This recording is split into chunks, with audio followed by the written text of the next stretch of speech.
Students, good afternoon. Ladies and gentlemen, good evening, early evening. I hope yesterday those who attended benefited from the workshop. We are continuing today with our day 2 workshop. And as I promised last night, that I am going to start with the basic grammatical concepts. The reason being, grammatical concepts are very important in English. There is no way that you can be a good English writer, listener, reader without understanding the English concepts. They are very much important grammatical concepts. Every language has its own concepts. They're different, but they come to mean the same thing. Now we are going to deal with that. I just want to show you the fundamental grammatical concepts in a language.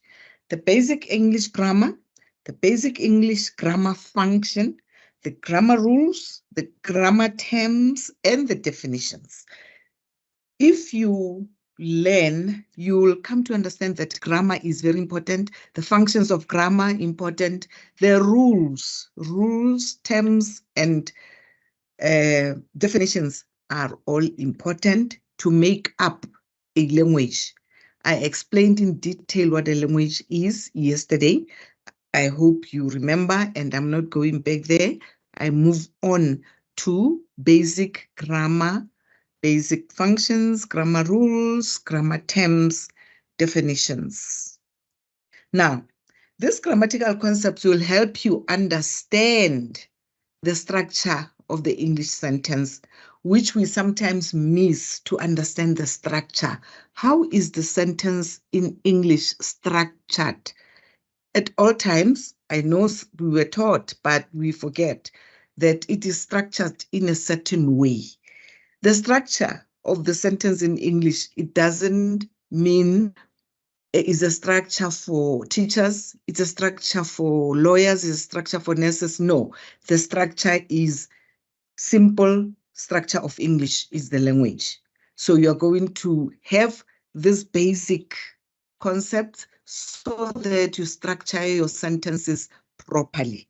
I gave an example yesterday that I said to you, please refrain from using letters only when you write with your friends or play with your friends on your WhatsApp or communicate with whoever, because it is dangerous. You get used to this type of language or this type of writing, and you think it's the correct way of writing English, of which when you are at a higher institution, like a university, you get into trouble now of how do I spell this? How do I arrange my sentences? So it is always important that you structure your words properly.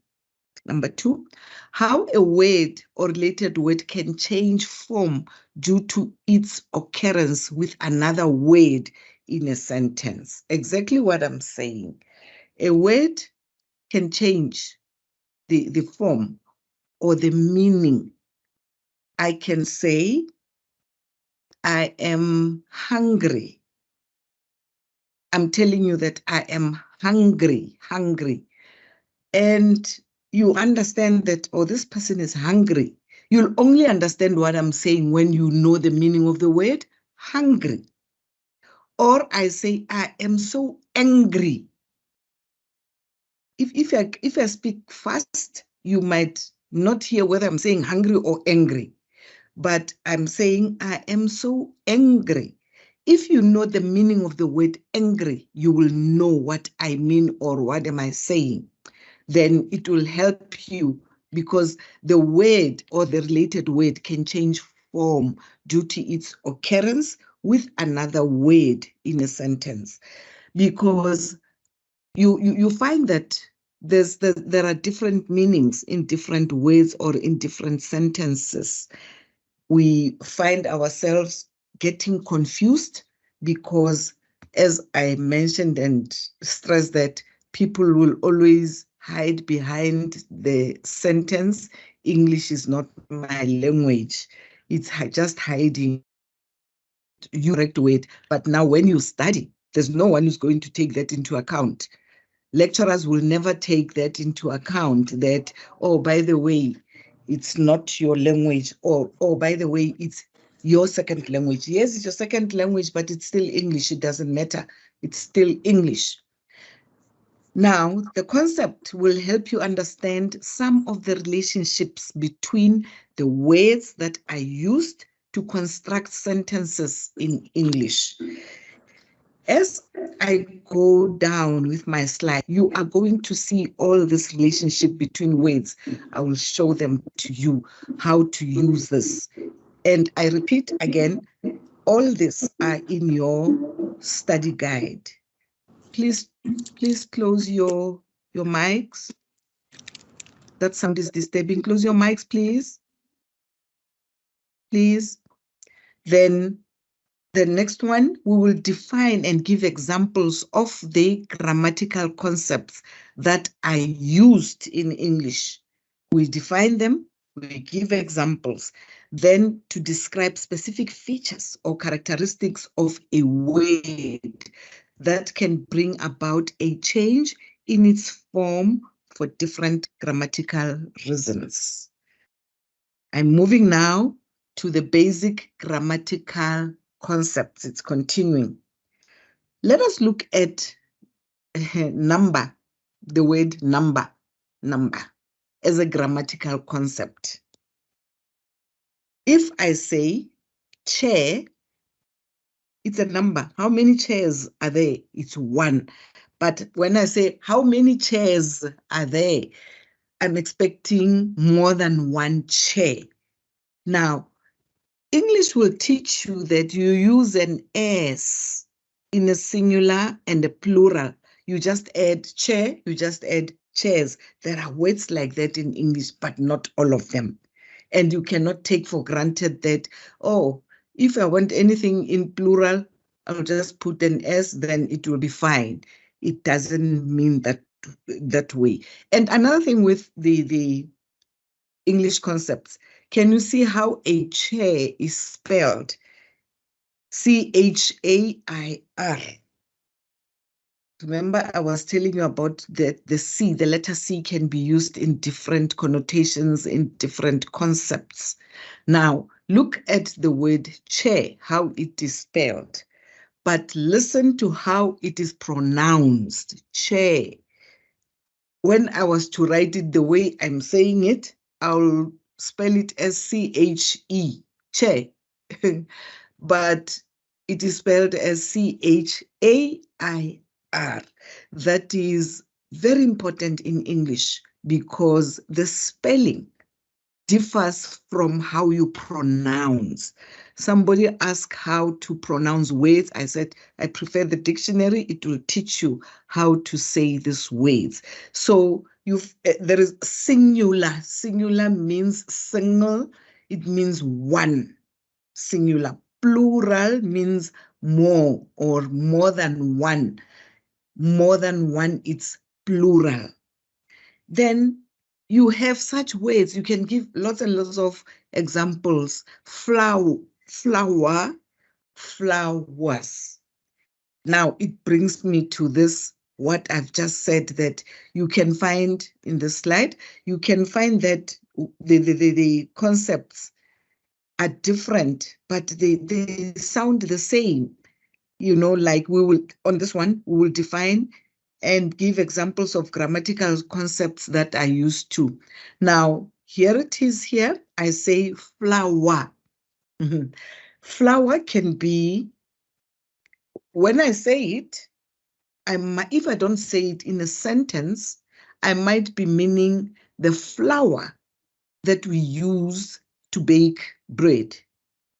Or I might mean the flower as the flower that we use to decorate or to plant in the garden. Those are the things that I'm talking about, that English can be a bit confusing when you say it and not in a sentence that can give you the right connotation of what you want to say. I used flour to bake the 2 cakes for the party.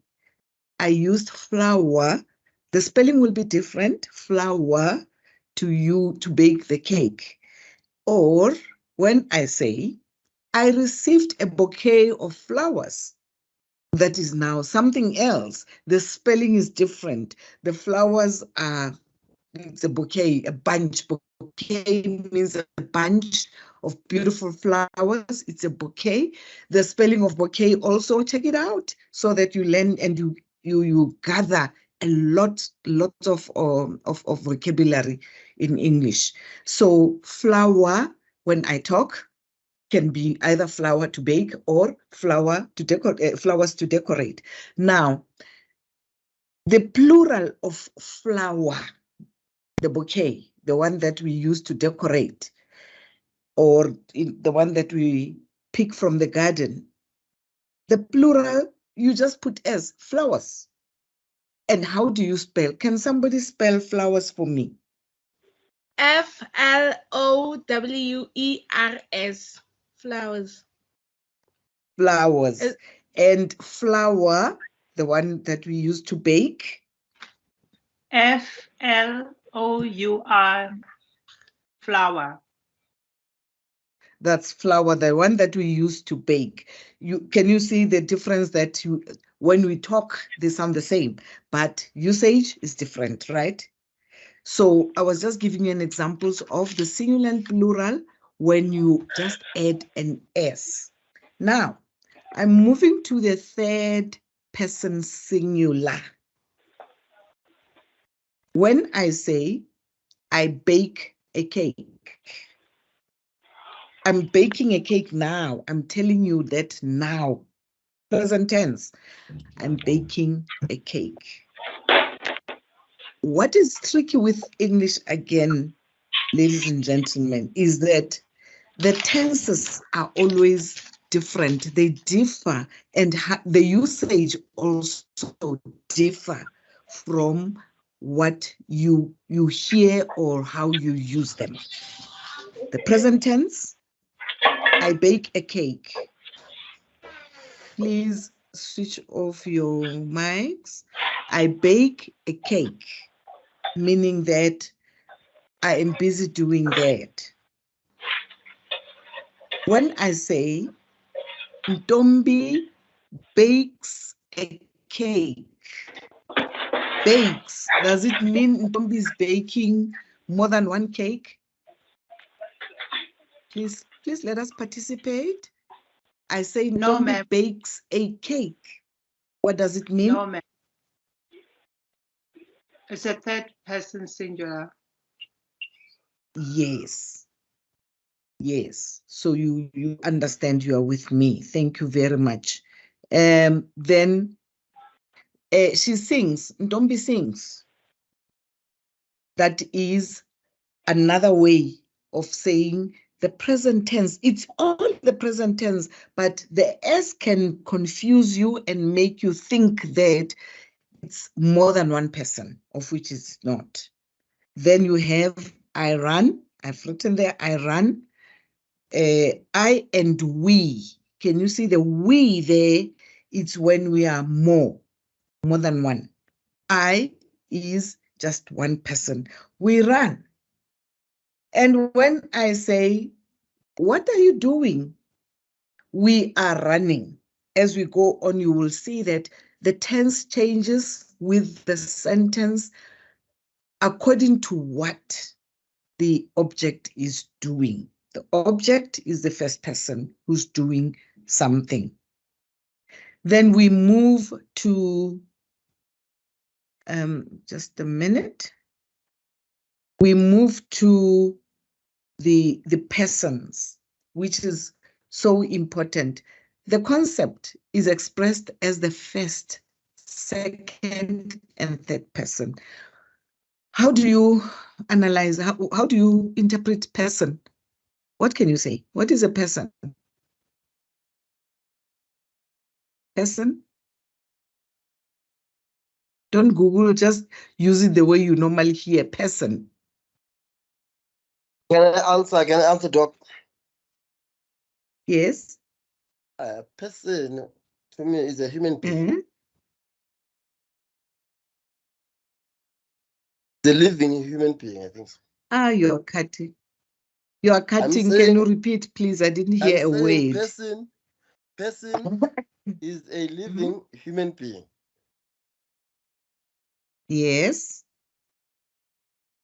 It's a living That's what I human can say. being and being given the name person, right? You are right. You are right. It's a living human being. And when we speak in English, a person is very important because now this person is in the first, the second, and the third. In every sentence, we have this name person. So it shows the personal pronoun in English in relation to the concept of person. English personal pronouns are persons. We have the singular.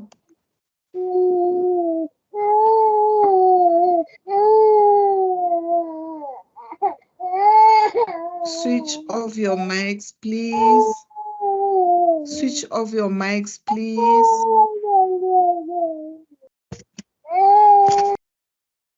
Switch off your mics, please. Sure. Okay, thank you. Thank you. Singular, plural, first person, I or me. Plural, we, us. We are talking about people. We are talking about persons.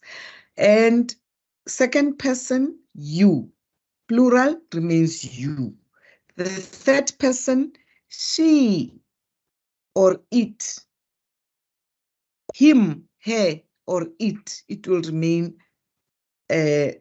you, or they and them. So when I say on the second person, you are making noise. You are making noise. In the plural, I'll still say you are making noise. Or singular, you are loud. Plural, I'm talking to the second person. You are loud. I don't change anything. I still use you, even if is one person in the singular or plural is a you. But the third person, when we now go to the third person, she is loud. She is loud. Then in plural there, I'm going to say they are loud.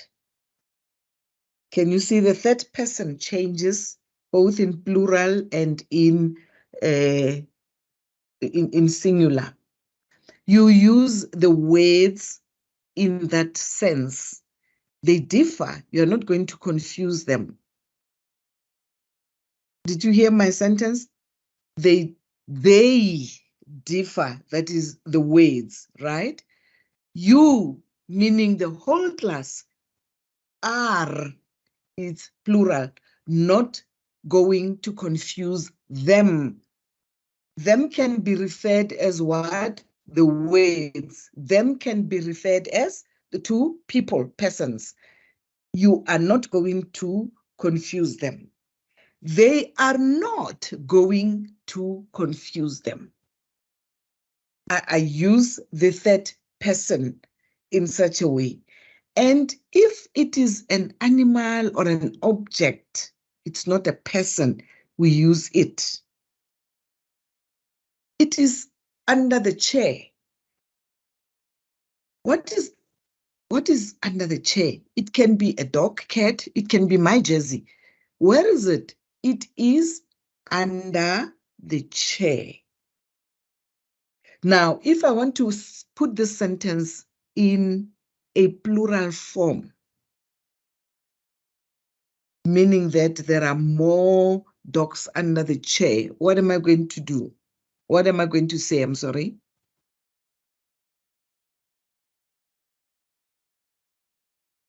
The it, there are more than one dog under the chair. What am I going to say? Can I ask, I think you can use they, ne? They are Yes. under the chair. Huh? Yes. They are under the chair. One chair, but they and are. They are. The is has changed now to are because it's the plural. Now, we are going to move around this slide for some time. I'm moving now to gender.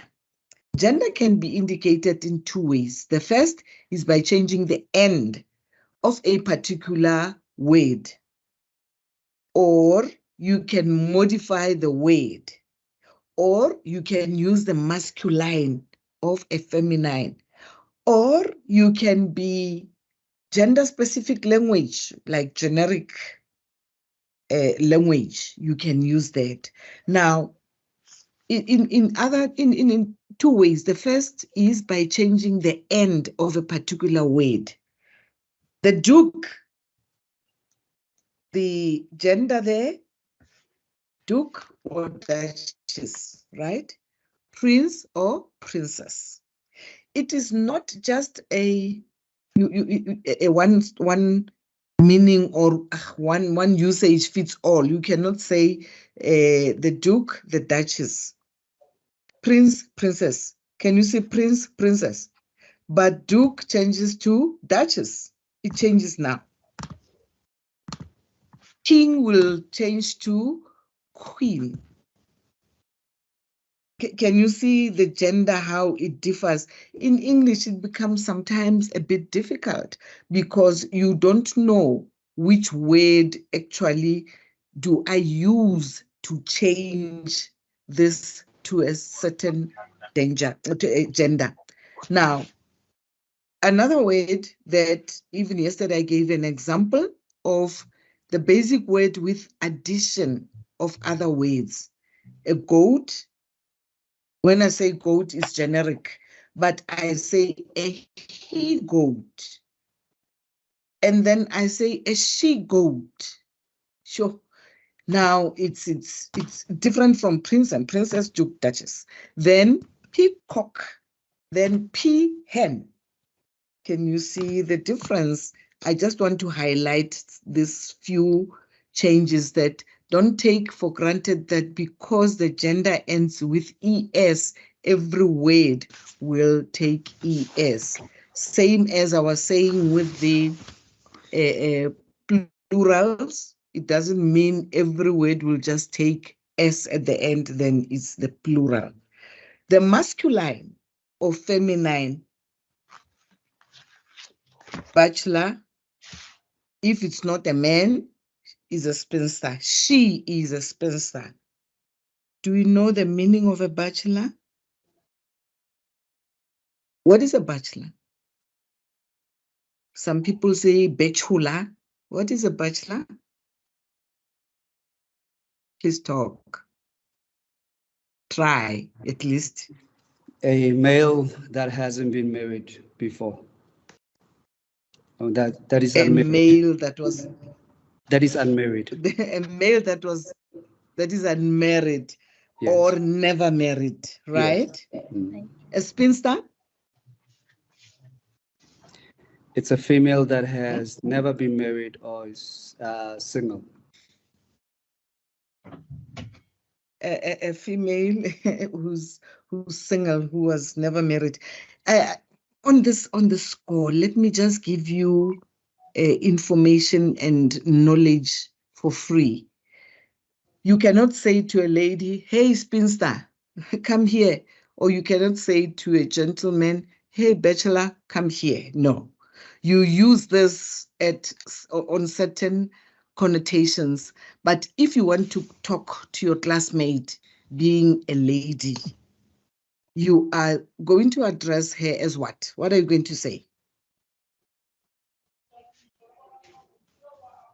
What are you going to say if you don't know her name? It's if she's a spinster. What are you going to say? If she's a spinster, you will say miss. How are you going to know that she's a spinster because you don't know her? I think the general Okay. rule is that Mhm. the general rule is that if you see a lady not wearing a wedding ring, you would then Great assume, opportunity for the substitute. you would then assume that she's unmarried, and therefore you refer to her as Miss, unless if As she Miss. introduces herself as Miss that she's married. Okay. Okay. That Miss, how do you spell it? You are right. How do you spell this Miss of a person who doesn't have a ring? Marriage ring. It would be M-I-double-S. A-double-S. Sorry? M-I-double-S. M-I-double-S. Yes, M-I-double-S, you're both right. It's Miss. And then this lady tells you, I'm not Miss, I'm Miss. The difference is in the pronunciation. This lady greets you to say, you said, Miss, can you sit next to me? And she says, thank you for inviting me, but please be aware that I am not Miss, I'm Miss. What does it mean? She's married. Feminine. What? She's married? No, she's not. How would you call the married ones? What do they call themselves? Mrs. The ones with Mrs. rings? The one who's Mrs. married with a ring? Mrs. How do you spell it? M-R-S. M-I-S. Yes, abbreviation of MRS. It's Mrs. It means this person is married, right? But the one who was married and divorced or married, now widow, is the one who dropped the R, is the one who is called Miss, MS. Okay? Do you understand what I'm saying? The MS, it's Miss, but the MS tells you that this person was married. Now, the R is no more there. The Miss, MISS, is I was never married. Are we together? Seems you're Yes, quiet ma'am, now. we Yes, understand. yes, We yes. understand, yes. Yes, Miss is MISS. I was never married. Miss is MS. I divorced or I'm a widow. MRS, I'm Mrs. I'm married. I'm still married to so and so. Okay? That is when you refer to a lady, a spinster.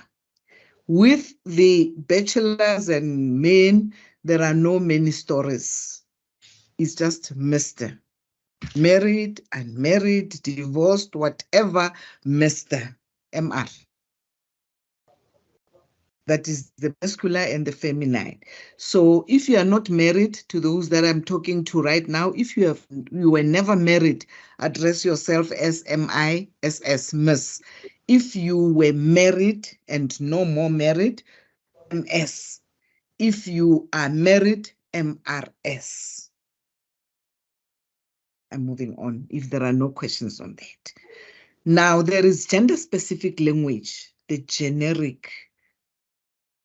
In the Bible or some documents, they use he as a man. That is the mankind. It's a generic language. So if we use a generic language, you find yourself using man to address everyone, male and female. They are just generic. Same as they are, it's a generic use of men. Then there are gender types jobs that are also masculine and feminine. Now, okay, my title, I call myself a doctor. When it comes to doctors, we don't know whether it's a male or a female.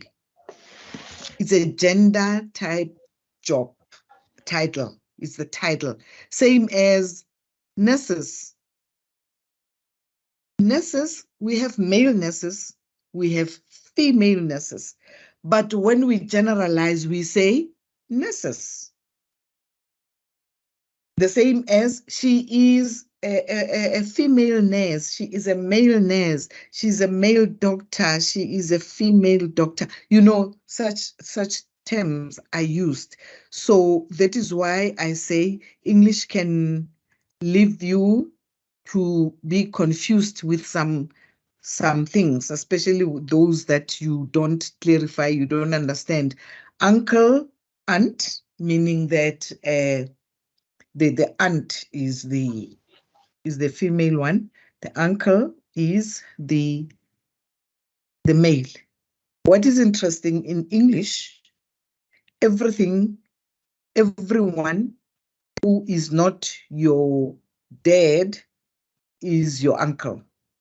It doesn't matter, it's from your mother's side, the maternal, or the father's side, the paternal, they are all uncles. Same with women in that group, they are all aunts, of which in our different languages, they differ. We have uncles from my paternal, ke bo rangwane, bo bamngani in Zulu, and from my maternal, re na le bo mangwane, re na le bo malume. You know, they differ, but in English, everyone is our uncle or our aunt. They don't differentiate them properly. That is why our children are getting confused and end up asking, how many aunts do I have? How many uncles do I have? Because in big families, there are so many uncles, there are so many aunts, and their husbands and their wives, they are all uncles, they are all aunts. So it becomes very, very difficult to differentiate for a child. But anyway, if you don't have questions on that, let us move on. We have this last one. The case shows how a noun or pronoun is related to the other words in a sentence. She bought a car. She says it's a woman. Instead of me saying Frida bought a car, I just say she bought a car. I use a pronoun. It shows that she bought a car. The subject is she and bought and the car. So that's how a sentence is constructed in a case showing that a pronoun is related to other words in a sentence. Some things, when you read them, you'll think that they are making the language so difficult, of which to me, they're making the language very, very easy. Now, let's move to what is more confusing at times, the tense. This is a central concept in the English language, tenses. You've got to be clear with your tenses. When you talk, when you write, when you communicate with whoever, your tense should be taken into consideration. I know the people who are using WhatsApp language don't care about that. They don't even know what that is because they use letters, they use abbreviations. I don't know what they use. It's a central concept for you to understand the tenses in English. Tense is a compulsory element of the auxiliary in the verb phrase. You find that the tense directs you to what is happening, what was happening, what will happen. It's the tense that directs you. When I say the present tense, this is used to express states that are permanent or likely to remain as they are for an indefinite period. The world is round. I'm giving an example. The world is round. It's the present tense. It is like that, and nothing is going to change it. If I say, I am learning, I'm learning now. Will I be learning tomorrow Was I learning yesterday? Can you see that it leaves us with question marks? But the present tense is something that is like that. Is somebody trying to ask or say something? Okay. The present tense is used to express or states that are permanent or likely to remain as they are. When I say I am facilitating, it's my present tense. I am right now. Then the past tense, I want to show you, I'll show you the collaboration of all these tenses. The past tense, this is generally used for actions or events which took place and or were completed in the past. I listened to what she said. It's in the past. I was at school.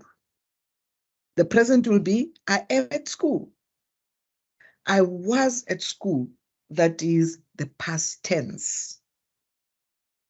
The future tense will be, this is used for actions occurring in the future and is conventionally expressed using the modal will or shall, as in my niece will travel to Kuruman next week. I will go to Kuruman. My niece. Now this one, I just want you to be very clear so that you don't use it wrongly. My niece will travel to Kuruman. I'm talking about somebody else, someone else who is my niece. But if I talk about myself, I will say, I shall travel to Kuruman. I shall. But we commonly see these sentences being wrongly used.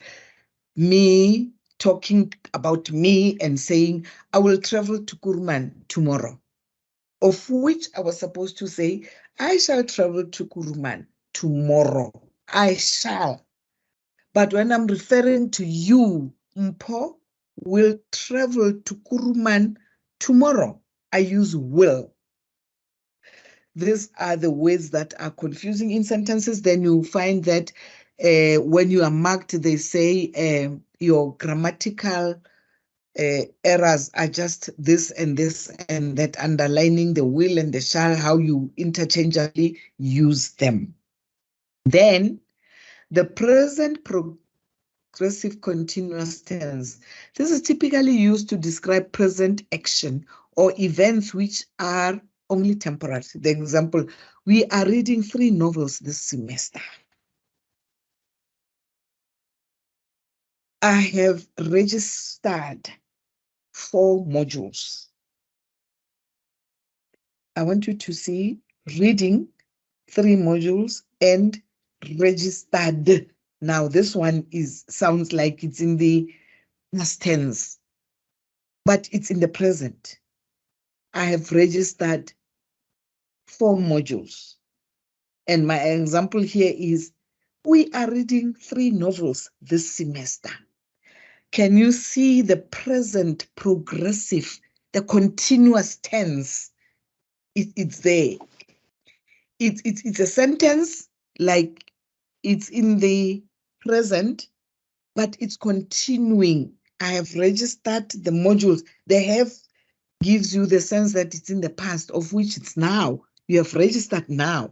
The same as you are reading 3 novels this semester. It's continuing. It's going to happen this whole semester. You'll be busy with the 3 novels. The same as you have registered 4 modules. The past progressive continuous tense. Please raise your hand and ask questions if you are getting a bit confused there. The past progressive, we all understand what is past, what is progressive. Something that is in progress is something that is continuing.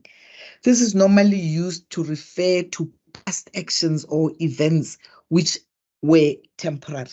Give me an example, please. Somebody try. Ma'am, I have a question. Is the past perfect tense same as the past continuous tense, or they differ? I missed you when Can- you started. You are cutting. Okay, Mm. is the past perfect tense, ne? Same as the past continuous tense? No. Okay, ma'am. The past continuous is something that is happening, but it happened, right? Okay. But Yes, ma'am. the perfect, this is mainly used to describe actions or situations which started in the past and have continued to the present and may still be continued. Okay, thank you. Yes, they are not the same. If I say in progress, I gave an example of the present. Now I asked me the example of the past, but in progress. You could just take that sentence. We are reading 3 novels this semester. Change that sentence to the past continuous. Do you understand what I'm saying? Yes, yes. The same sentence, yes. You change it to the past progressive. We are reading 3 novels this year. You can just change it to say, we were reading 3 novels In this last semester. Are we together? Yes. Yes. And then the perfect tense, it's mainly used the action that started in the past and have continued to the present. It may still be continuing right now. Give me your examples. Okay, Doctor, can I try give example of the Yes. perfect? Yes. Okay, for example, I have to go now. You have to go now. I have to go now. I have to leave me. Somebody's talking now. Now. You have to leave now. Yes. Yes, it's in the past and it continued in the present and it may still be continuing because it's the now and the past. That sentence is right. I have to leave now, or I am to study English. Is the present perfect tense. I hope we are not lost. Can I ask, ma'am? Yes. Which one Please of ask. the tenses? Which one of the tenses are we adding ing at the end of maybe a word? The past tense. I go. No, let's say I'm going. It's the present tense. Can you see the ings there? I'm going. And I'm when I say, Martha, go, I'm instructing you, right? Martha, please go. I'm instructing you. Then you answer, still in the present. You say, I am going. I don't know whether I'm answering your question. I am going. Oh, yes, I am going. I'm adding the ing. ing. Yes, from that go. Now I'm confirming what I am doing. I am going. I am eating. I am sleeping. I am standing. Can you hear that? It's in the present. You are doing it now. Yes. Okay, thank you. Are you clear? Any question? Okay, thank you very much. Any question? Before you move on, yes. Before you move on, yes. Can you please repeat the present perfect tense? I don't understand it very well.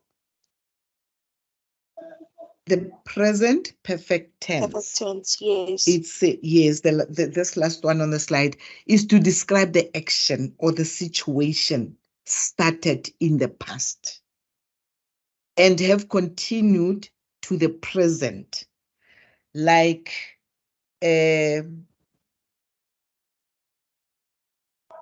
can say it's in the present.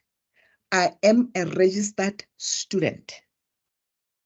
Do you hear that sentence? I'm describing my action right now. I'm registered. The situation happened. It started in the past, registered. And it's continuing because I'm still registered. That's the example I can give. Let me think of another example. The action, say, I'm eating.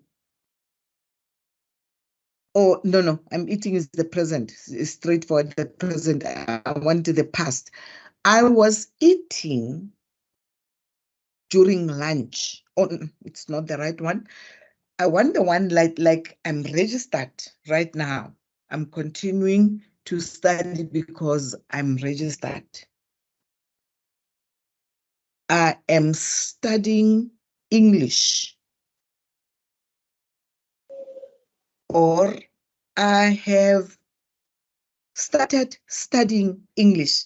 This word started gives you the past or the perfect tense that I am now studying English, which my action is right now happening, and it will continue. I'm studying. I'm not giving the whether I'm going to stop studying tomorrow or whenever. I'm just saying I am studying English. I have started studying English is the perfect tense.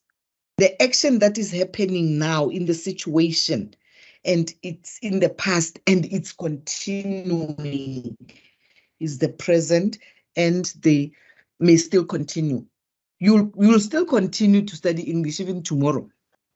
So it's perfect. It's present and it's perfect. It's present and it's continuing.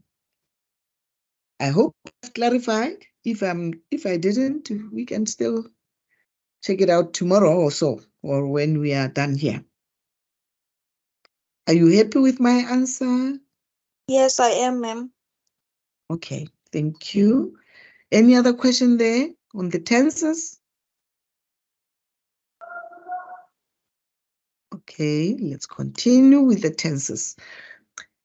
The last one there was the present perfect tense. Now I move to the past perfect tense. This is commonly used to express action or events that took place or situations that existed before a later period in the past. Example, the president had already left the meeting when the minister collapsed. Past perfect tense. It happened, and it's an action that took place or a situation. It existed. I'm saying it like now, but it existed yesterday. I'm trying to simplify it. I'm saying it like now, but it happened yesterday. The class was completed. The class was completed before the lights went off. The class was completed before the lights went off. Can you see that it's in the past, but it's the perfect tense? It's something that happened in the past, but I'm saying it now. Are we clear? Why are you so quiet? Sorry, Doc. Meaning, I'm when here. you talk about perfect tenses, is whereby we use is, was, had, has in the sentence. Not all the time. Yes, you use those, but not all the time. Okay. It will depend on the past. If it's in the past, you will use the head. I had left already when they started shouting. Yes. I had already left when they started shouting. Can you hear how I used it? Yes. Okay. Or I was in the classroom when the child collapsed. Okay. Yes, I was in the classroom, was, and collapsed. Those are the things that show you that it's in the past. Okay. Perfect tense. Okay. Thank you. You're happy. Okay.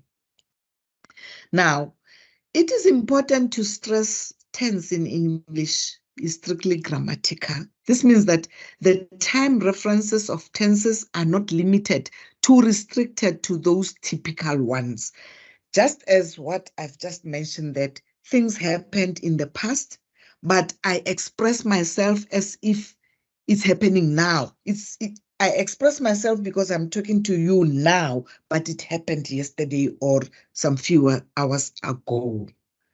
So the grammatical part of English is that one that is more confusing sometimes, the tenses, because if you don't get the tenses right, it's the same as the gender thing. The persons say the gender, which is very important, because with the gender you can mix things and don't say the right things, and you are there standing trying to present your essay or trying to present your paragraph, and you don't know what you are saying, or people don't understand you. Now, note that the past tense is typically used to express an action that took place in the past. It is also often used to express future or present action. By the way, we don't go deeper or we don't go back to try and explain to you what is past tense, what is present tense, because I take it you passed matric. All these things happened in high school. You were taught all these things. It's just maybe they were not clarified, that don't mix them. And by that time, maybe you were busy just preparing to pass English or to work on what will be asked so that you pass the language. Now you are here to get deeper into how to use this language, how to use this grammatical concepts. They are very important, because at high school you were taught, yes, past tense. He is sleeping, he was sleeping. He is standing, he was standing, such things. At that time, it was just the basic for you to understand that it's today and tomorrow and the future. But now you need to understand the grammatical concepts very, very clearly, so that your language should be perfect. When you start writing a paragraph or an essay, or you start talking, everything, the concepts are correct. Failing to get the concepts right, your paragraph will lose a meaning, just like that. It will lose meaning. The same as I was making an example of flower and flower. The spelling is different, but the pronunciation sounds the same. It can lose meaning completely. And you find yourself, you don't know whether you talk about CD, the girl, or you talk about CD, the boy. Names also can be a problem, because if you use names, you've got to be clear that is it a she or a he. You've got to be clear if this person is a she or a he. That is why I was stressing my point on the miss and the miss and the misses, because they differ a lot. And most people nowadays, just because I'm a woman, they just write MS. They don't know whether I was married or I was never married, or I'm still a spinster, such things. They don't know. They just use MS. If you can check the documents, as long as it's a woman, it's Miss. Unless this person is a doctor or a professor, university titles, then it's different. But again, these titles, I always say, there is no school for professor. There is no school for professor, just like there is no school for principal. There is no school for head of department. It doesn't matter, is head of department at school or at university or in private sectors, big companies, there is no school for such people. Do you understand what I'm saying? Can you understand why I say there is no school for those titles? Okay, I think it's because you get promoted by knowing the job, depending on how you do the job. That is the reason there's no school for such positions. Sounds. Now that you are there, please give us the answer. So you said you understand why I say there is no school for such titles. But Okay. why are the titles there then? Okay, answer. Okay. Sorry, Doc. Can I try Yes. to answer this question? Yes, please. Okay. I'll appreciate it. I think, as you said, there is no school for certain names, doctor, whatever. But I think those names, they come with a certain level of achievement in terms of academic, I think. Hello? Yes, I'm listening. I'm saying you get those title according the level of education that you have been achieved. Yes, then which means that the doctor is the last level of education. Yes. There you are right. There is a school for doctor. Yes, continue. And then if I come for the department, the head of department, is a promotion at work whereby you can be the last person who are leading the department. Yeah, if I'm not sure if I'm or can you come again? Can you answer the question again? You have the idea. You have the idea of what I was asking. That, for instance, a COD is being appointed, and an HOD also is appointed. It doesn't matter where. Appointed because of his or her performance. Ne? Principal is appointed. They apply and they're being appointed because they are willing to serve. But the only school that is there for schools, it's a teacher. A teacher, yes. There is a school for teachers. Yes. We go to school to become teachers. Yes. We go to school to become doctors. Doctors, but yes. We don't go to school to become lecturers. Yes, doctorate is the last one. We don't go to school to become lecturers. We become lecturers because we work at university. Yes. We become HODs because the department needs someone to help the principal or the company. Then the COD is the chair of the department. So all these titles, even professor, the professor will be a professor because of working hard, writing articles, researching. But the basic of the professor is the doctorate. From that doctorate, this person is now able to write articles, is able to produce books, is able to do the research. Okay? I'm not talking about the doctors that are honored. You are given a doctoral degree because you are a good singer or you are a good whatever you are performing in. So you are giving this honorary doctorate. But doctors, university doctors are the ones who have researched, who have contributed to the academia. So be careful when you use some of these titles.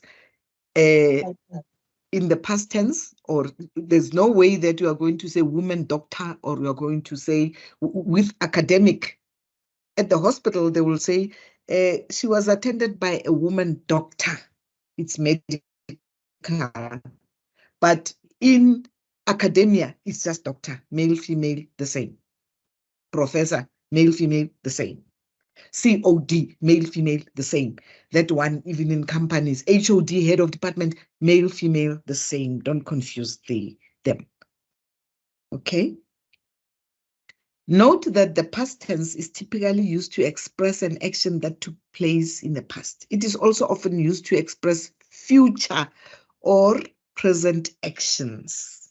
See, it's in the past, but I can say I studied, meaning I studied in the past. It took place in the past. I will be studying, meaning I will be busy studying. You're asking me now, you say, what will you be doing tomorrow? That is the future, right? The future or the present action. What will you be doing tomorrow? I will be studying. And you must also check out the spelling of that studying. That's English with the spelling. Very, very critical. The concepts can confuse you, and the spelling also can just put you out. All right? The next tense that you need to understand very, very well, that is the concord. The word concord means agreement, just agreement. We use this concord all the time. We use all this in most of the sentences. It can be defined as a formal relationship that exists between words in a sentence. Simply put, concord or agreement means that a form of one word requires a corresponding form of another. Like I'm talking right now. Can you see the concord? Which one is the concord? I or M or talking? Answer, Talking. please. M. No, it's not. It's a M because the talking is a AM. doing word. That's what I'm doing. The talking is a verb. Yeah. The talking is a So it's verb. the M. The I is an object, yes. M is a concord. It's an agreement. My I, talking. The M makes the sentence to agree. Are we together? The I makes the sentence to agree with me. Let me give another example. The lecturer, as well as his administrator, is here. This is where most of the students, sometimes when they write their thesis and stuff, the lecturer is as well as his administrator is here. Now, some student will say, the lecturer as well as his administrator are here. Do you see the wrong when I say are? Please elaborate, Yes. ma'am. I am not too sure. Okay, Elaborate. you are lost. Yes. Okay. Yes. The lecturer Yes, we understand. is singular. Mm. The lecturer is singular. Singular. As well as his singular. Administrator, singular, is here. The verb agrees with the first subject. Here, they are here, is here. The lecturer agrees with is here, the administrator. Okay? Following. Yes. Are you okay? Yes. Are you following? No. Okay. No. Okay. No, ask the question. Where should I explain? Can you please repeat with the parts where What should I there's explain? the agreement? The what? The parts where there's an agreement between the lecturer and the administrator. The agree. The agreement. Okay, look, the verb. concord. Yes, look, the concord is. The administrator is here. The lecturer as well. Can you see as well as his administrator is here. as well is our concord. They agree with is here. Both the lecturer and the administrator is here. We cannot say the lecturer and as well as the administrator are here. There is no plural in either the verb or the subject. The verb lecturer, it's not lecturers, it's not administrators. That is why we use is instead of are. If the sentence read as the lecturers as well as their administrators are here. Just a quick one. Yes, it will be the is will change to are, the May I plural, please yes. ask? Okay, but then isn't plural applicable if there's more than one person? Because I think where we get that misunderstanding is because there's two people that we're talking about, the lecturer and the administrator. So how is it that we can't say the administrator and the administrator are here? That wouldn't make sense. Like, wouldn't that No, make it sense? wouldn't make sense because Okay. the lecturer is in a singular and the administrator is in a singular. It's just one Okay. person, one. Okay. If All the, right. the plural, if the lecturer could be lecturers, then More it will than be one more. lecturers and more than one Yes, administrators. then we are going Okay. to have is in plural change, the is changed to are in Ah, plural. okay. Yes. Wow, okay. Follow it. Now you are getting educated, I hope. Yes, I really hope getting you are epiphanies. Like, I'm yes, today's so years that when you old. go to, I thought I knew English. yeah. Okay. No, English it's very tricky, especially when you are to write, to talk, to do all these things. And you have to be very, very careful with its concepts because they are the one who are tricky and can be nonsensical. And you will always be marked. If I marked your script, then I just use the red pen, like in the olden days, red pen, then say grammar, then trying to write for you, like you write an essay for a child in matric or in grade 11 when they are writing essays, you end up as a teacher writing that child's essay because by saying not is but are, you are busy writing and reconstructing the whole sentence. Oh, Which so, Dot, can I ask something? Yeah. Yes. Instead of saying the lecture, if you are saying the teacher as well as his students is here his student or no, are you saying his student or his students? I'm saying the teacher as well as his students.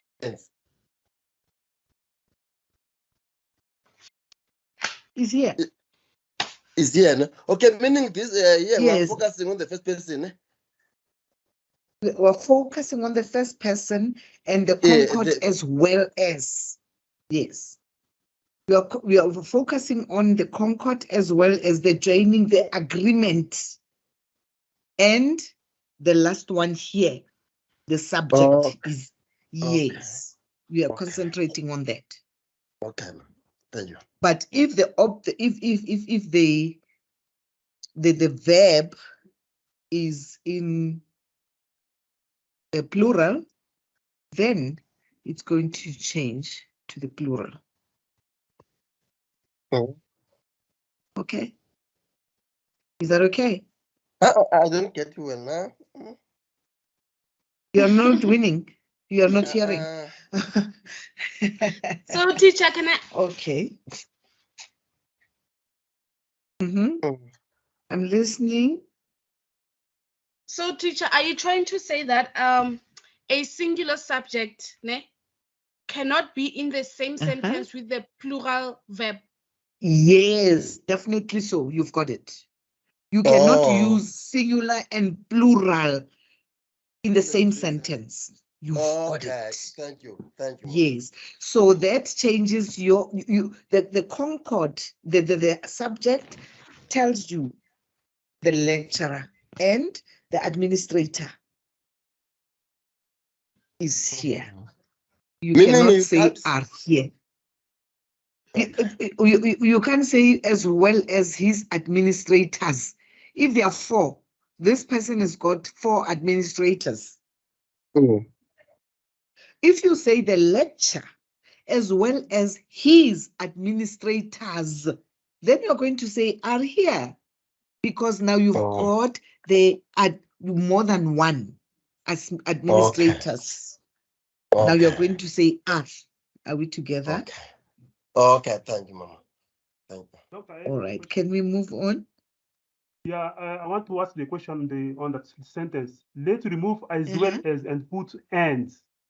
It will be the lecturer and his administrator. So it will be are here or is here. I don't know if the sentence is correct. Is, because and is an agreement. It's a concord. Okay. Okay.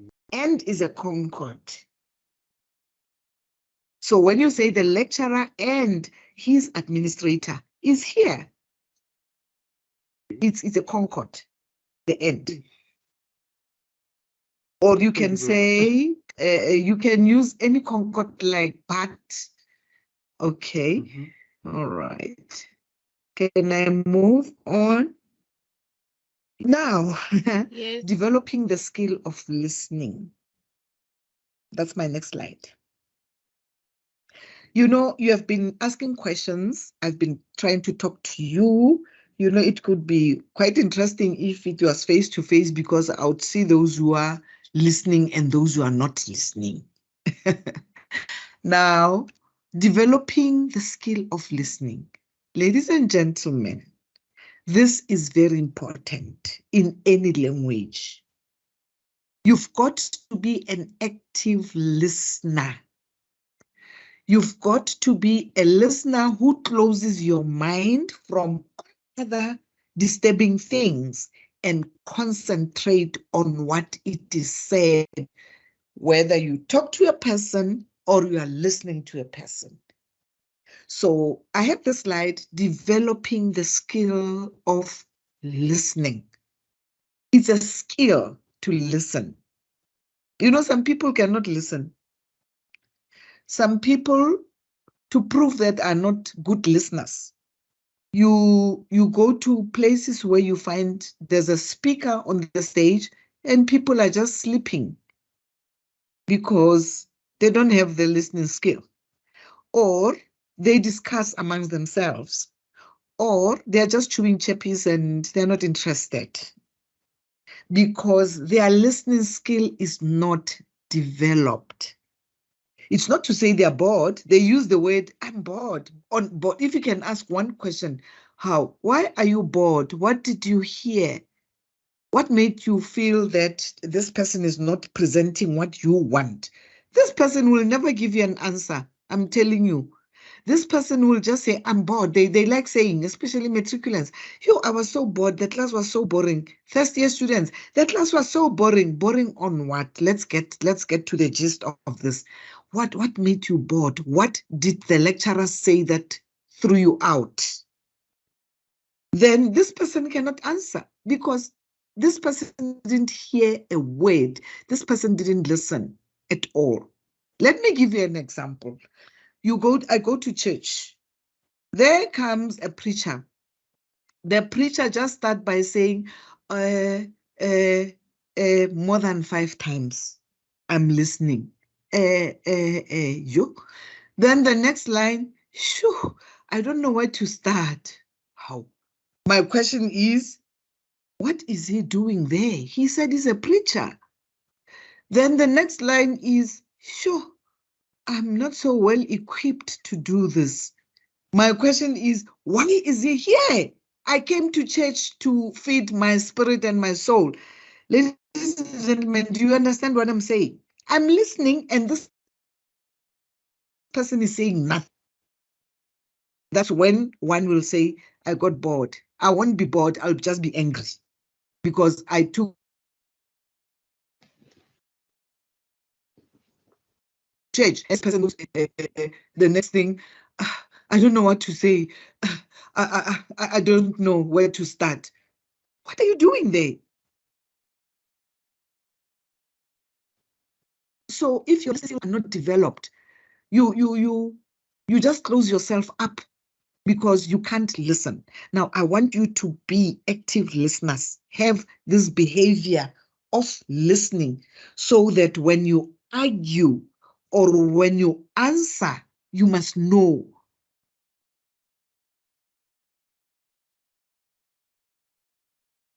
Only from hearing somebody talking. When you read, you are listening to something, you are reading. When you read what other scholars are saying, you are listening to other scholars in reading. So you've got to be this listener. Your behavior should be as sharp as anything. Active listening. You cannot talk when somebody's talking to you because you want to listen, okay?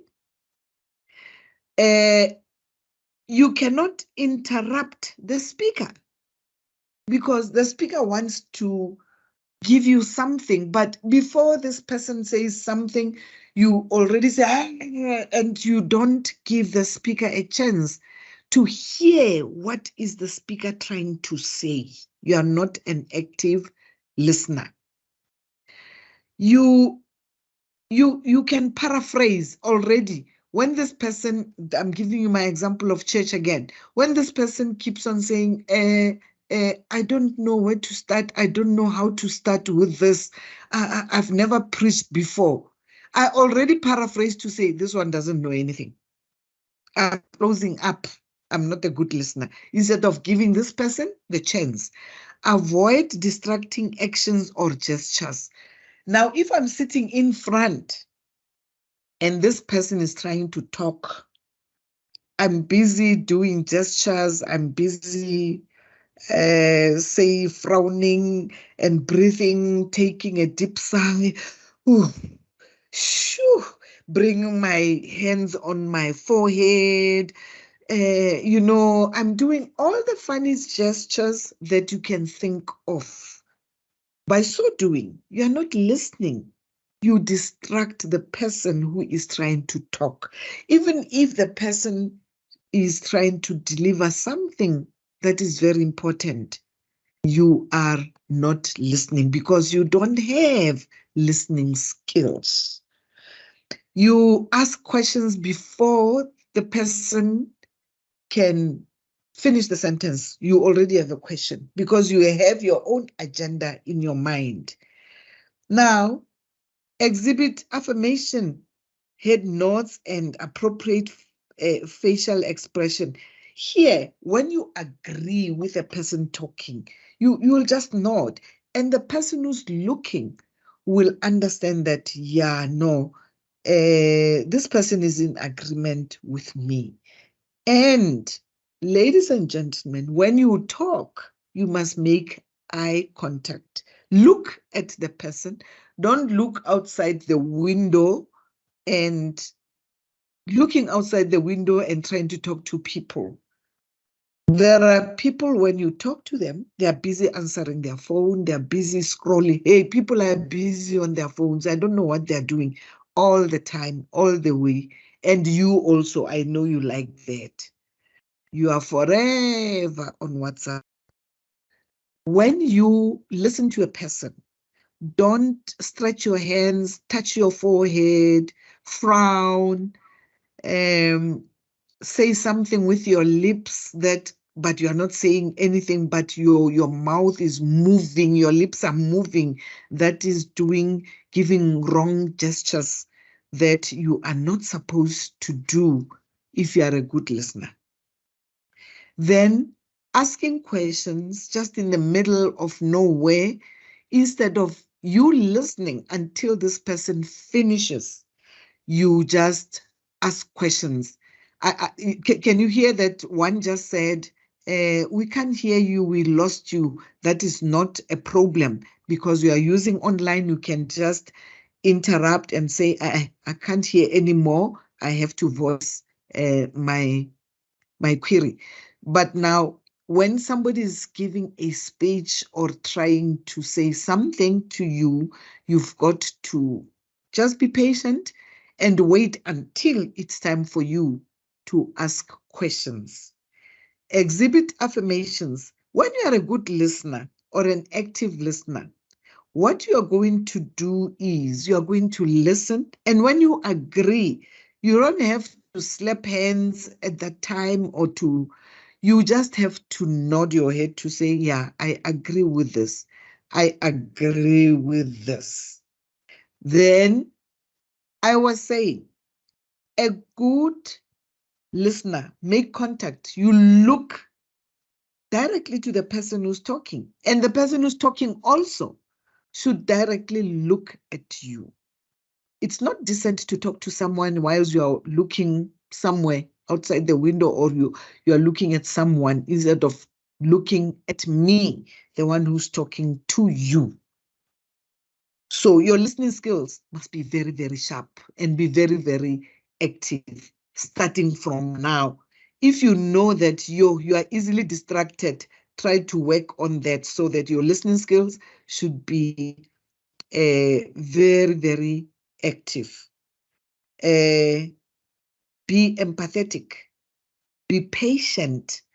When a person is talking, don't draw conclusions. Wait until this person finishes, then you can ask your questions.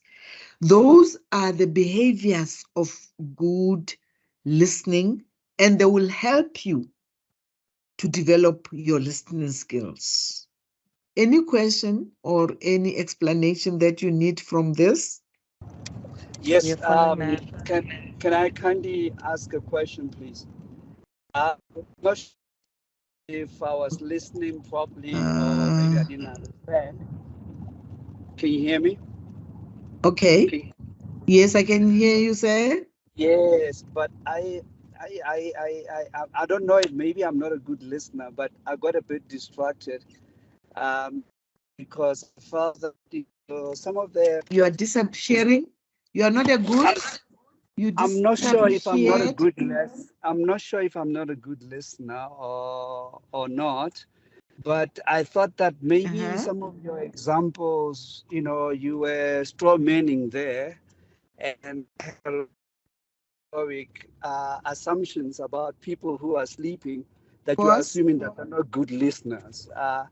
How do you make that assumption that people that are sleeping in a meeting or in a discussion are not good listeners?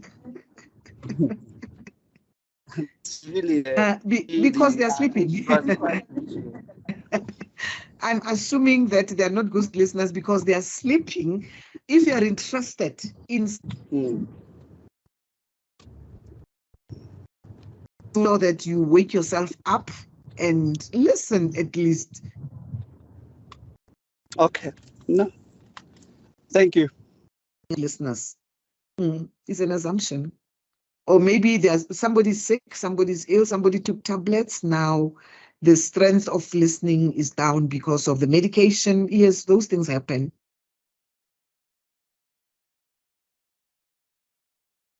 As an example.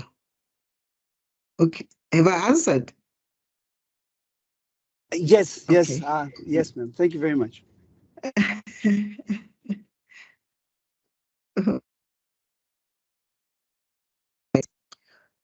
What is expected when communicating with someone? By the way, we have just touched on the concepts of English, of speaking. Now, when you communicate with someone, this is part of your work to understand that listening to someone speaking is very important. Hence, I've given you the skills of listening.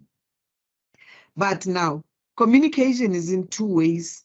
It's not only from the person who's talking, and it's not only from you who's listening. It's in two ways, whether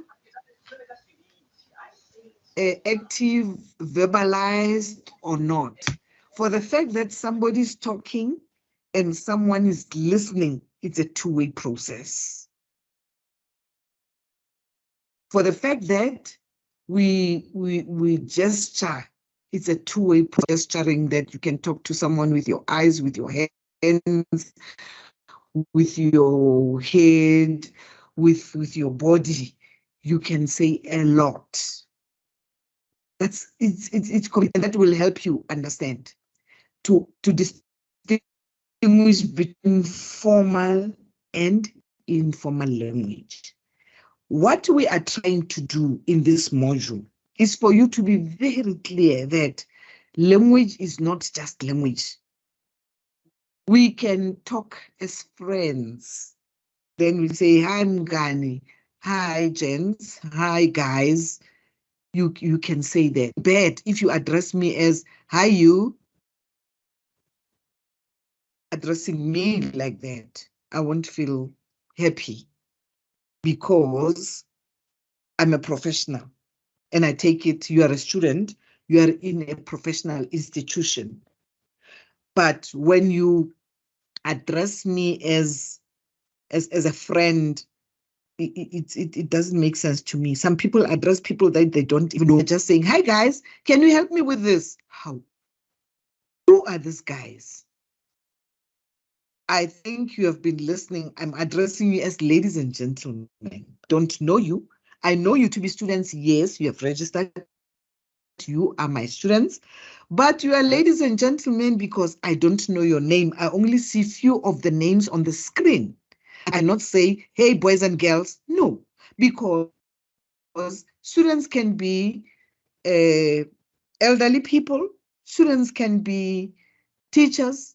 Students in my class can be mothers and fathers. Students in my class can be people with some degrees or some diplomas. I cannot just say to them, hey, boys and girls, listen, I can't even talk like that. I address you as ladies and gentlemen. I heard some of the students here saying, yes, teacher, because they don't know that people at university are called lecturers. They don't know. And I cannot blame them for or hey, you know, at least they are saying something. So you've got to be careful with formal and informal language. When you are at an institution like a university, everything is formal.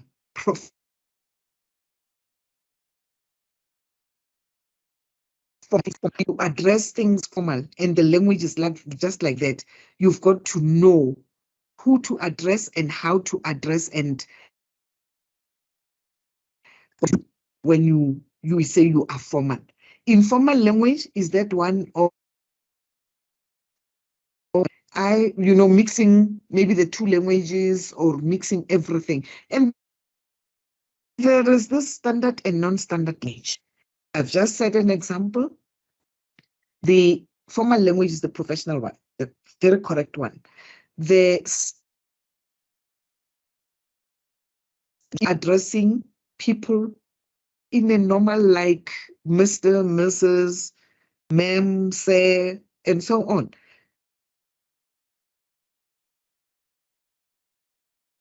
Formal. Not is if you don't know the name of a person or the title,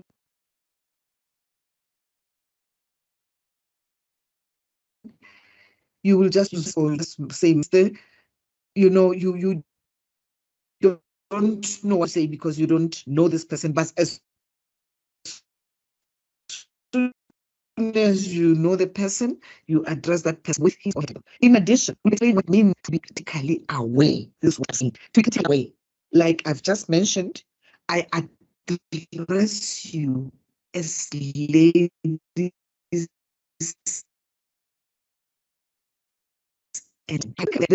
is a class of different people from different institutions, from different job titles, from over. That I'm using, ladies and gentlemen. And if I hear that it's a male voice, I'll say yes. I'll say sir. Ma'am, I cannot hear thank you. Ma'am, or something. So you.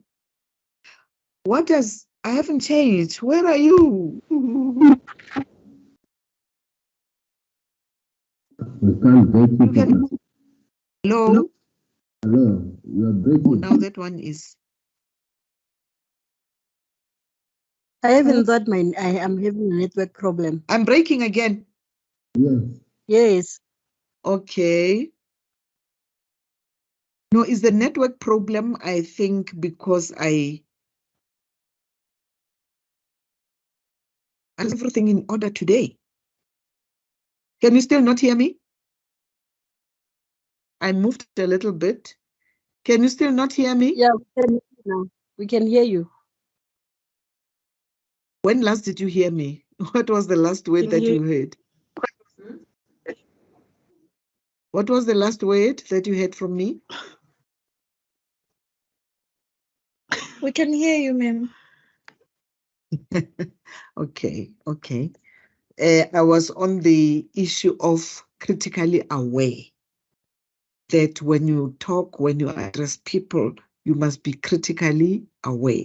When we engage with language in either its written or its spoken form, we've got to be critically aware. You are not supposed to make a mistake with the grammar, addressing a male as she, addressing a female as his. You've got to be critically aware when you write and when you talk. Okay? I'm moving on if there are no questions. Hello?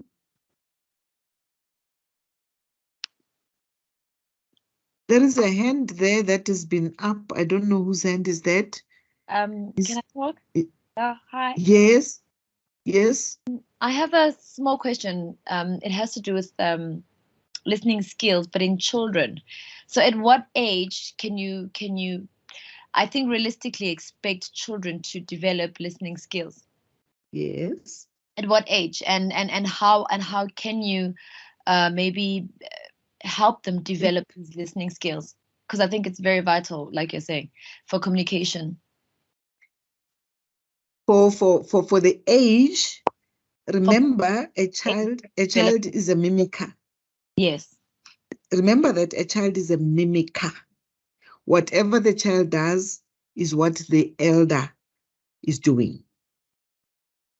So a child grows without knowing when to keep quiet, when not to cry, when to do whatever. But starting from mom at home, the child will learn some stuff, will learn some things.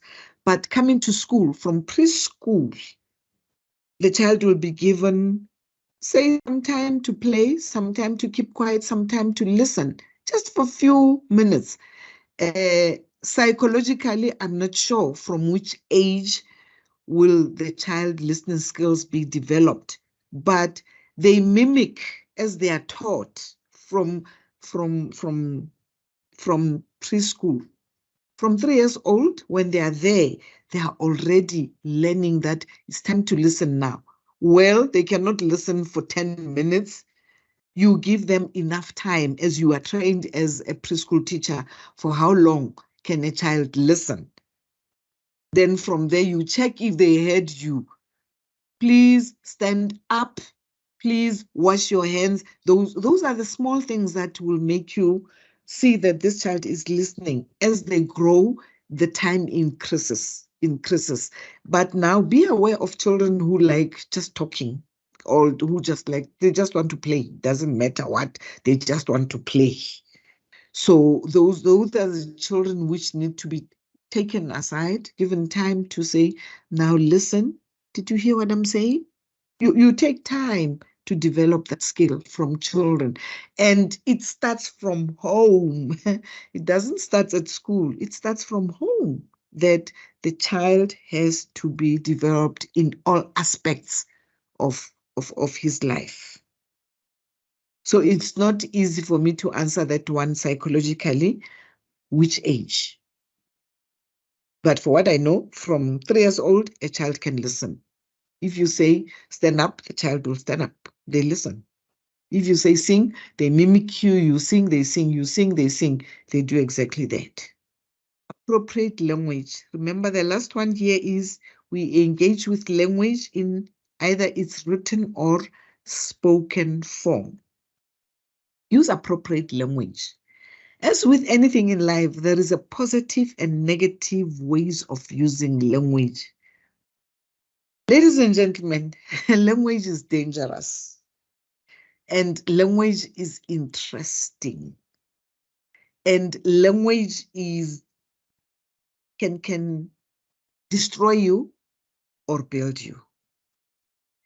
Obviously, negative language can destroy you. Positive language can build you. People who like sarcasm, you know, there are people who like sarcasm. Those are negative people. Then they say sarcasm. No, I was just joking. I was just clowning. That's nonsense. They wanted to hurt you exactly. They wanted to make sure that they hurt you exactly, not missing it. Then when you react, they say, I was just joking. Then those are negative people. So I'm just saying, when you use a language, be careful. What are you saying to people? The same as when you write an essay. How are you writing? What are you writing? If you go on with your studies and do your research, when you choose a topic, what is the topic saying to you? What is it that you want to research? What is it that you want to show the world that I see this happening, but my understanding is this? So appropriate language is very, very important because it can make you be a bad person. Standing up there, people will see you being a negative teacher or a negative lecturer, a negative presenter. One of the first concepts a speaker needs to think about when looking at language use is appropriateness. I think on the slide up there, I mentioned appropriateness, that if you don't know who these people are, you cannot say, hi guys, even if you are in the same class, because you don't know them, you don't know their age. Is it appropriate for you to address them that way? By the way, appropriate, we mean whether the language is suitable or fitting for ourselves as the speaker, our audience, the speaking context, and the speech itself. You are writing and you want to write appropriately. You are a journalist. You want to write about an incident that you saw, the language that you are going to use. Even if in that incident, as a journalist, you saw people or you heard people being vulgar using, I'm sorry, you heard people being vulgar, using the language that is not suitable. You, as the writer, as a journalist, you're going to look for an appropriate. The readers, we are comfortable reading your article. We are comfortable understanding what you are telling us. It's very appropriate to have everything, you know, the language that is suitable or fitting as the audience. If you're doing like public speaking, you when people say we want you to be the guest speaker at our function, the first thing that you're going to want to know, how old are they? How far have they gone with schooling? Maybe it's a church gathering. How far? You know, you ask the person who's inviting you, or you visit the church yourself to go and see, prepare. You know that you have the language that will be suitable or that will be fitting for that group. You are not going to use language that is not suitable, because some people might interpret what you are saying as insults. So appropriateness in the language is very important, ladies and gentlemen. When you write an essay as a first year student, you've got to check your sentences. Is the lecturer going to understand what I'm saying? Is there anything that I need to change, modify my language so that it, when you become an appropriate speaker, one of the first questions to ask yourself is whether the language you plan speech, our mother tongue, can be intruder. Now, English comes as a second language. Now, you need whatever you are thinking in your language, when you try to translate it to English as a language speaker, so that you are not going to offend anyone writing, you are not going to offend anyone when you speak. Grammatical errors comes that way because it is the mother tongue interference that is happening. Whatever you are saying is not understood. It is difficult because you are trying to translate. I've seen this. It doesn't, mother tongue interference is not only language to English or Setswana language to it happens, or English to Africans. A person who things in like 31 in Afrikaans, it's 31. 31 is 31. But in English, how do you write that 31? Even in Afrikaans, how do you write that 31? You write 31, 3 first and then 1. But when you speak, when you say yen first, 1 first, and then 30, what is this? 3 this side, then you've written 13 instead of 31. So be careful with, because if you're African speaking, when it comes to numbers and time, what we are used to, kwart voor, you think that they are talking about something else, of which in English it's different.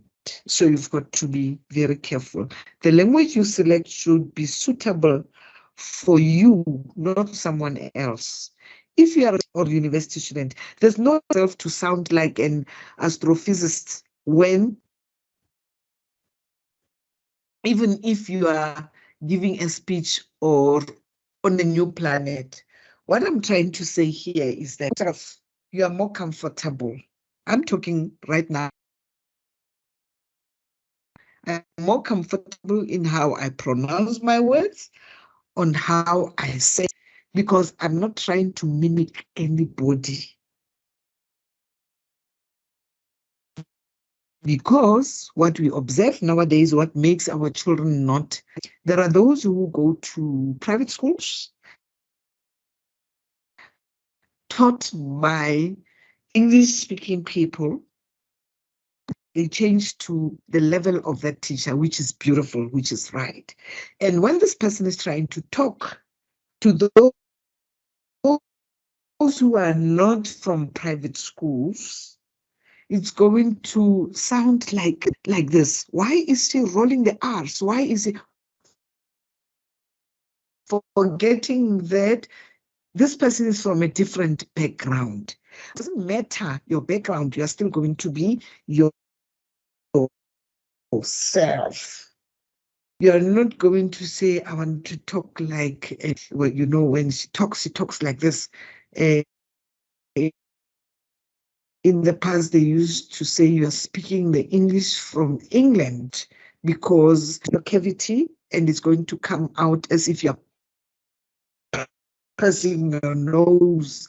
I don't know what they were doing, old people there in the past. When they are to talk, they change their attitude and of preachers, pastors at churches. I always say there are pastors or preachers with pulpit voice. When you talk to this person after church, this person is just normal, but as in pulpit, everything changes to Ladies and gentlemen, how are you this morning? God is blessing us. You know, they change. This is what I'm trying to say to you, that don't do that when you're a speaker. When you are speaking this English that is with different concepts, be yourself. One of the biggest mistakes novice speakers make is thinking that they have to use $1 million words because it makes sense. It makes them sound smarter. This is the problem with essay writing in English language. People use terms, difficult terms, that they cannot even use properly in a sentence. They leave the simple sentences there, but because they want to impress, they are going to use difficult words. I wanted to give an example. I'm not going there. I'm not going there. I wanted to give an example of one minister who's always using these words that trying to impress. So please be guard against that.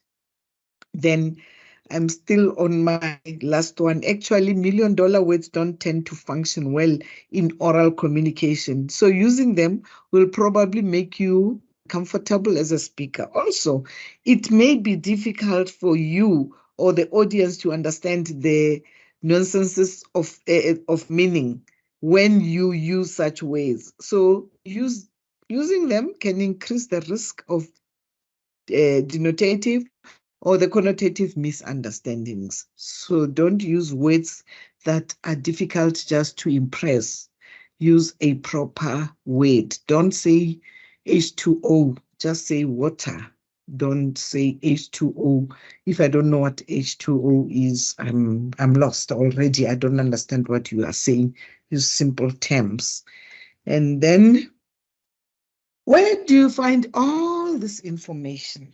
This one is self-explanatory. We have sources, ladies and gentlemen, that we use when we write, when we talk, when we prepare for our studies.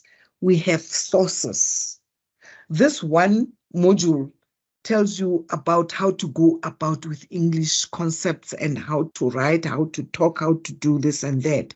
But you have sources that you use to write. By the way, what are sources in academic? Hello? Sources are pieces of information used to basically answer questions that you yourself may not have the knowledge of. Yes, and the examples are? For example, newspaper clippings, magazine articles, pictures from the internet. Yes, Google.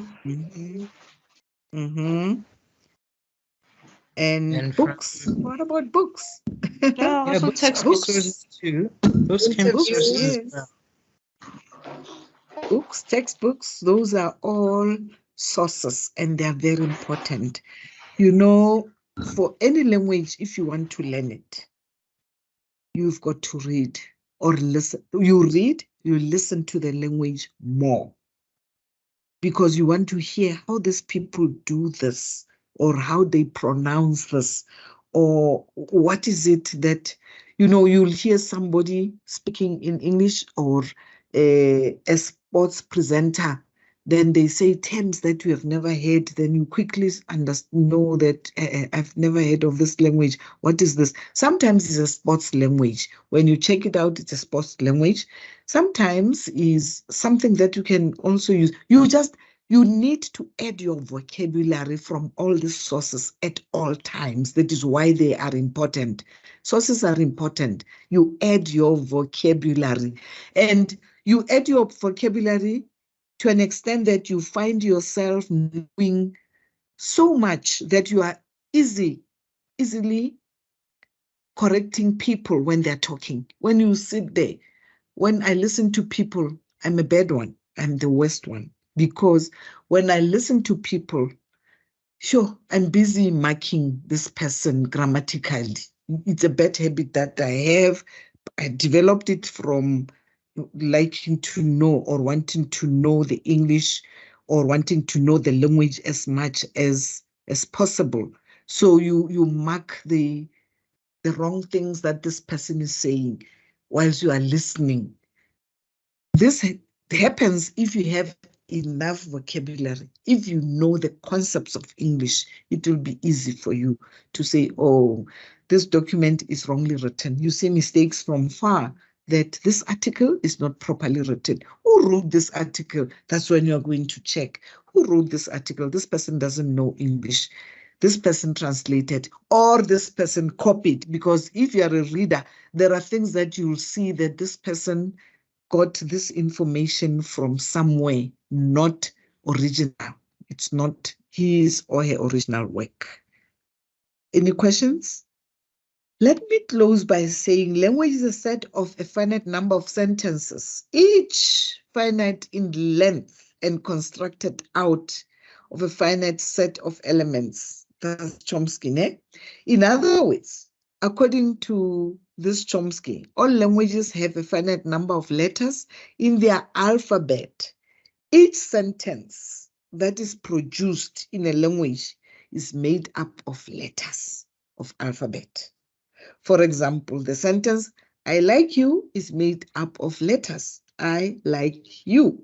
Even though language have a set number of letters of alphabet and speech sound, we can come up with endless combinations of these speech sounds and letters to create new words and sentences when we communicate. In other words, this definition adds to that of sweet, in the sense that sweet is the name of a person, in the sense that it makes us aware of the fact that the number of words or sentences we can create in a language is unlimited.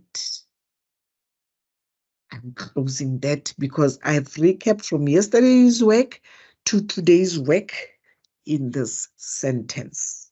Now, tomorrow, we'll be dealing with achieving the correct usage and proficiency of language. How do we achieve that? How are you going to get the correct usage and proficiency of language? Already, we have touched on the most important aspects, the concepts of English. So we'll take it from there tomorrow. Any questions? Any questions? Okay, we have the script for today and yesterday. Sorry? Maybe have the script. Sure. Can't hear Evening, bro. you. Evening, bro. Good evening. You will make a recording available, ne? Yes, I'll ask Mem Butter because she's recording. It will be available. Oh, thank you very much. Yes, because somewhere we're cutting. But today I was much comfortable and much better than yesterday because I changed the spot from the gentleman who said, please change the spot. I changed yesterday and I used that spot today. Thank you very much. If there are no questions, have a lovely evening further. Please read your tutorials and gain more language. I have one question. Okay, I'm here. How do one, like an adult, how do I improve on my listening skills? Because I'm a very bad listener. There are two things that I can suggest. It's either you get used to looking at the person who's talking and try to understand what he's saying by writing what he's saying in your mind, or have a piece of paper and pen and write the notes as this person is talking. You are concentrating. If you can listen and write, you can do it. You can improve. But if you are like me, I cannot listen and write. I can only listen, I can write after. If your mind is like that, you can do it. But for you to listen, those are the aspects that I mentioned earlier, that you have to look at the person and try to say, what is this person saying? That's when you register what this person is saying, you are listening. For me to look at the person straight in the eyes, I can't because I stammer.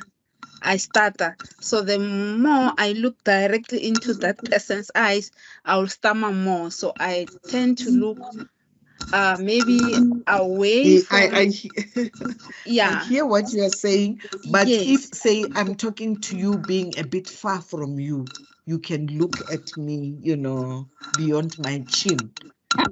But if you are close, then you can look through my shoulder. You can look through my shoulder. You know, it's just almost opposite my chin. You're looking, you know, as if you're looking at my shoulder. But it doesn't give me the impression that you are not listening, you are not looking at me, because now you are between my chin and the shoulder. So you can listen. Because the minute now you don't look at the person when the person is talking, it shows that you are not listening. And with us, it's some kind of disrespect. Do you understand? Yeah, I understand. Yeah. It's some kind Okay, of disrespect. I will try to. Yeah. Okay. Thank Okay, you. thank you. Thank you. Are we done with questions? Thank you very much for your time.